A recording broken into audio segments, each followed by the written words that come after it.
যাহা আওয়ামী লীগের জন্য 15 বছর তাহা আপনার জন্য 5 বছর নাও হতে পারে। এবং আপনি যদি মনে করেন যে আপনার আগামী 10 বছর একেবারে নিশ্চিন্ত, সেটা সবসময় যে হবে ব্যাপারটা এরকম না। যে কোনো সময় মানুষের ক্ষোভ বিস্ফোরণে পরিণত হতে পারে। যারা নিজেদের দল টল ছেড়ে চলে এসেছে একটা সরকারি পদের জন্য, এই সমস্ত ব্যক্তিদেরকে তারা তারেক রহমান জনাব প্রধানমন্ত্রী তারা আশেপাশে বসিয়ে দিয়েছেন এবং তারা জনগণের পয়সায় জনগণের অন্ন ধ্বংস করে বিরোধী দলের চরিত্র হনন, বিরোধী দলের বিরুদ্ধে সারাক্ষণ কুৎসা রটনা করছে। তার সরকার ফেল করছে কিন্তু সারাক্ষণ সে বিরোধী দলকে গালাগালি করছে।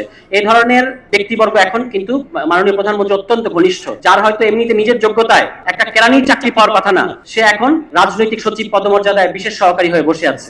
এবার অথচ এই বিএনপি দলের অসংখ্য বঞ্চিত নেতাকর্মী, নির্যাতিত নেতাকর্মী আপনার প্রধানমন্ত্রীর ধারে কাছেও ঘেঁষতে পারেন, তাদেরকে প্রধানমন্ত্রী গাড়ির আগে পিছিয়ে দৌড়াতে হয়। আর দলছুট ব্যক্তিদেরকে উনি কাছে বসিয়ে রেখেছেন।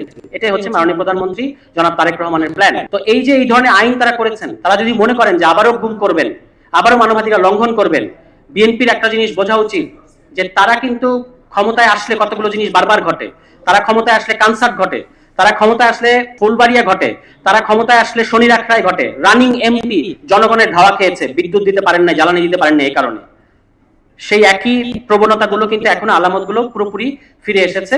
এবং আপনারা দেখবেন, এটা বলেই শেষ করি, যে তারা সামনের নির্বাচন মূল ইঞ্জিনিয়ারিংটা তারা করবে তত্ত্বাবধায়ক সরকার ব্যবস্থা, মানে নির্দলীয় সরকার যার অধীনে নির্বাচন হওয়ার কথা, এটা যেন তারা করতে পারে এজন্য ইতিমধ্যেই তাদের একজন দলীয় ব্যক্তিকে নির্বাচন কমিশনে তারা বসিয়ে দিয়েছে। তো এভাবেই বিএনপির প্ল্যান এগিয়ে চলছে।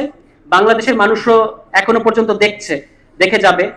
লাস্ট একটা জিনিস বলি যে ফ্যামিলি কার্ডের আপনি একটা দিক দেখতে পাচ্ছেন যে তাদের এই ফ্যামিলি কার্ডের নামে ইউএনওদের সরকারি কর্মকর্তা কর্মচারী যারা কিনা অনেক পরিশ্রম করে ওই জায়গাটায় যায়, তাদেরকে নাজেহাল হেনস্থা করছে বিএনপির অশিক্ষিত অ্যাক্টিভিস্টরা, অশিক্ষিত দলীয় নেতাকর্মীরা। তারা দেখবেন যে জবাই করব, তারপর হচ্ছে আছাড় মারবো, লাথি মেরে বের করে দেবো, এইগুলো কথাবার্তা ইউএনওদেরকে বলছে। কেন?